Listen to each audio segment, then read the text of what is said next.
In this video, I am going to show you 5 easy things that you can start doing today to overcome the intermediate plateau, start making fast progress again, and finally become fluent. If you have reached an intermediate level and you have been feeling stuck lately and feeling like you are not making any progress anymore, I want you to know that this is totally normal. Every single French learner that I know of reaches a point which is called the intermediate plateau, and that's when you feel like you aren't making more progress. And it's very easy to feel like quitting when you feel like you're not making any more progress and maybe that's it, I guess you're not good enough to learn French, or you will never be fluent anyway, or whatever your brain is telling you. Like I said, there are very easy things that you can start doing today to make progress again. So don't quit before you have watched this video.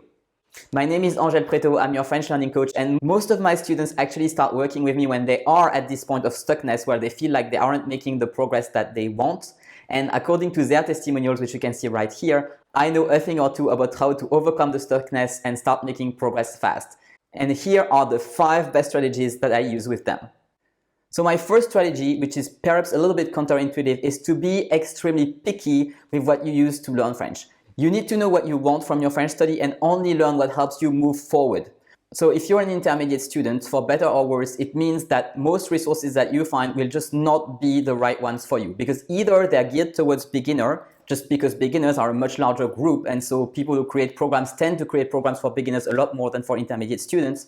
Or if the resources are for intermediate students, it's very likely that they will be targeting some goals which are different from the kind of goals that you have. So those will be equally worthless to you, because you really want to have the things that move you forward towards what you want. If you are a nurse and you're learning to work in a French hospital, for example, you don't want to learn business French, and vice versa. If you're a business owner and you're learning French because you want to do international business with French partners, you don't care about medical French. So you want to be very, very picky with the kind of resources that you use. If you are not picky with your resources, what will happen is that 1, you will waste your time with those resources because you will learn things that are not relevant and that will waste your time. And second, you will feel like you have a lot more to learn than what you actually need to learn, just because, yeah, you're learning things that's not relevant. So I am a big, big believer in the 80-20 principles. 20% of what you do will give you 80% of the result. And that is definitely absolutely true when it comes to learning French and choosing what you learn and the kind of words you learn, the kind of sentence structure you learn, and so on and so forth. So if you're curious about how the 80-20 principle works with learning French, I have made a video a long time ago. It was actually a Facebook Live, but I've reposted it on my YouTube channel, so you can see it here if that's something you're interested in. So you want to be extremely picky with your resources. A good resource needs to fulfill 2 criteria. First, a good resource needs to be fun to use, and more on that later. And second, a good resource needs to be connected with the kind of goals that you want to achieve. So you want to be sure that 1, is fun, and 2, it actually helps you learn things that are relevant for you. If you find resources that do not meet those 2 conditions, next. These have nothing to do in your study time. Your time is precious, and you want to be extremely picky and learn with the right things, the things that are right for you. By the way, if you'd like to have a video about how to choose resources more specifically than those 2 criteria, please drop me a comment below and I will be happy to make that video for you. I have a lot more that I could say on this topic. So my second strategy, strategy number 2, is to follow the fun. So like I was saying in the previous point, it is very important that the resources that you use are fun and relevant for you. Why does that matter? Well, there are 2 reasons. So 1, if a resource is fun, you are a lot more likely to use it. And if it's boring, you just don't want to use it. So it's just mathematically, you can only push yourself so far, right? It's a lot easier if it's fun. And second, the second reason why, and also the reason why it's actually easier, is because your brain just learns a lot better with fun and with positive emotions. So you want to be sure that your French study is fun. There is a huge misconception that's coming from our school systems and from the Victorian era that in order to learn, you actually need to suffer, that you don't have anything good without putting in the effort and the work, and nothing without blood, sweat, and tears. And well, at least when it comes to learning, this is total BS. It's just, not only it's not true, it's actually that the opposite is true. We learn a lot better when we are having positive emotions, when we're having fun, when we're enjoying ourselves. So for your French study, everything goes. French dinner with friends, you can watch French series that you love, you can even follow attractive French speakers on YouTube. Like I said, anything goes. In the language learning community, we know for a fact that the surest way to learn a language successfully is to date a speaker of that language. And there is a good reason for that. So, you don't have to go to the extreme of leaving your husband or your wife to start dating a French speaker. That's perhaps a bit too much. But make sure that you follow the fun and that you include a lot of fun in your study, because that will make a big difference.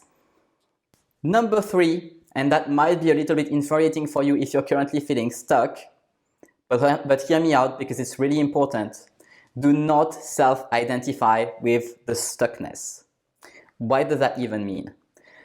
Basically, we have a sort of a self-image. There is a way that we see ourselves, and our brain will work overtime to make us comply with that image. And so if you keep saying things like, I can't learn, I never remember that, I will never be fluent, I will never speak French correctly, your brain will work extra hard to make that your reality, and you really don't want that. So you want to make sure that you pay attention to the kind of things that you say, the kind of things that you believe, right? The things that you say to yourself, basically, and to hold a positive image of you accomplishing your goal and actually your capability and your really the self-actualization of you speaking French like you want to speak French. This is very important, because if you can hold this image in your brain will work overtime to make that happen in your reality. By the way, I've already made a video about overcoming your limiting beliefs, because I know that it's easier said than done. So you can click here to find out more about how you can do that concretely. My 4th strategy, which is very closely tied to the previous one, is to focus on the progress.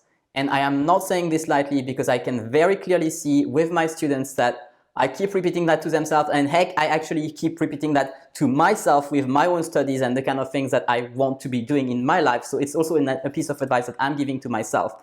It's really important to focus on the progress, not on the gap. Unfortunately, in our society, we are heavily trained to focus on our goals and to always look at the gap between where we are and where we actually want to be. And this is terrible for our happiness, because if we tie our happiness to a future goal, and I'm sure you noticed, but we always can tend to have more goals, and like the post is moving like that, like farther and farther.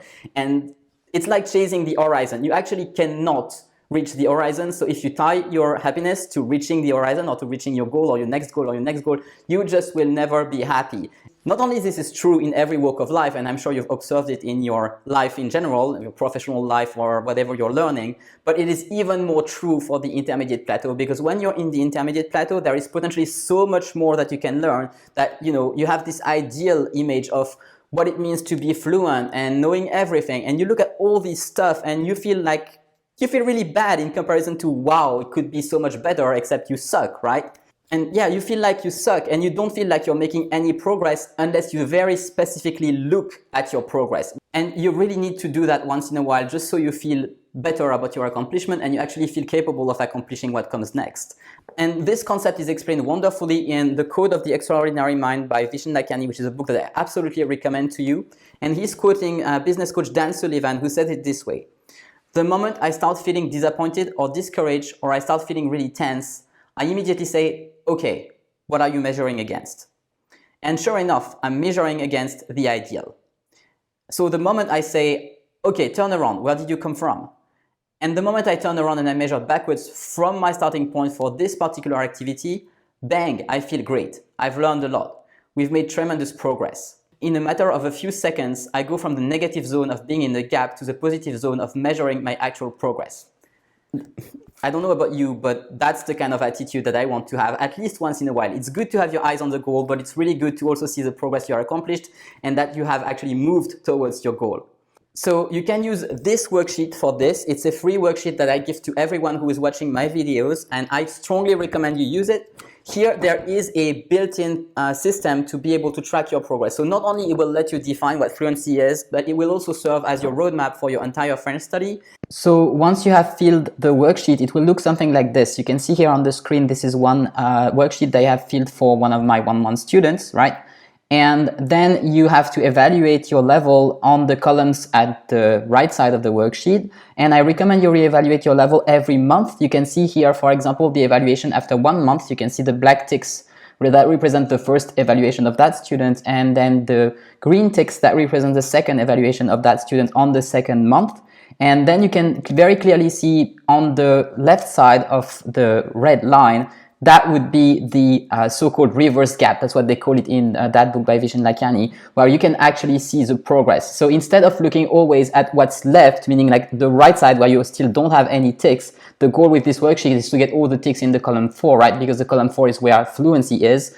Instead of looking always at what's missing on the right side of the worksheet, you actually look at everything that you've already accomplished from the beginning on the left side of the worksheet. And you want to achieve a sort of balance by doing that. So at the same time, you can keep your eyes on the goal and keep the positive expectations that you can do it. And at the same time, you have that actually proven by the fact that you are making progress.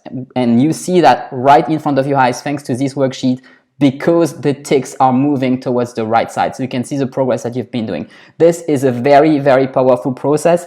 I tell my students, every single one of my one-on-one students, I make them do this process every single month because this makes a huge difference.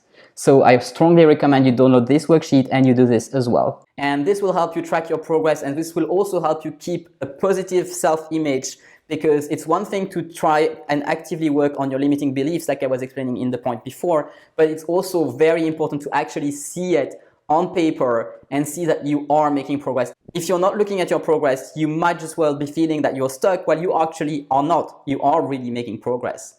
And finally, number 5 is to practice the basics. Can you believe I have made it to number 5 on this video without ever saying daily French bath? And by the way, if you're new here, welcome. There is actually a running joke on this channel and in my coaching programs that in every single video, in every single blog article, and in every single workshop, and even in every single one-on-one session, I will end up saying daily French bath, and perhaps also mentioning your vocabulary notebook. And there is a reason for that. It's because the daily French bath works. There are really only 2 things that you need to do every day, and that's your daily French bath and your vocabulary review. It is not long at all, it is absolutely pain-free, and it makes all the difference.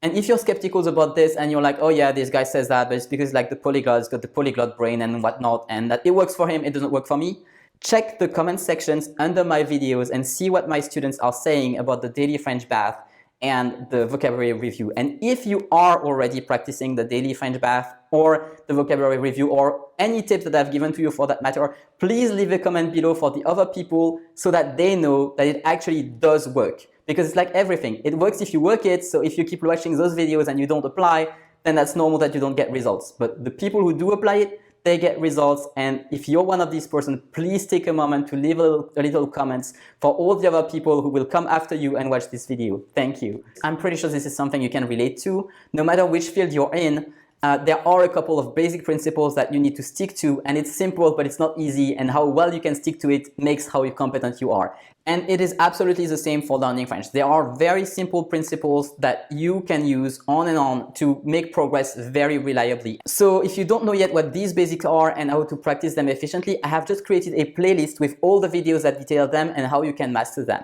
I really hope that this video has helped you understand a bit better how you can overcome the intermediate plateau and come out stronger on the other side. No one likes to be stuck there. I totally feel for you, and I really hope that this has helped you. If you would like me to coach you personally, you will find all the links in the description below. In the meantime, I leave you with that playlist, and I will see you next Monday.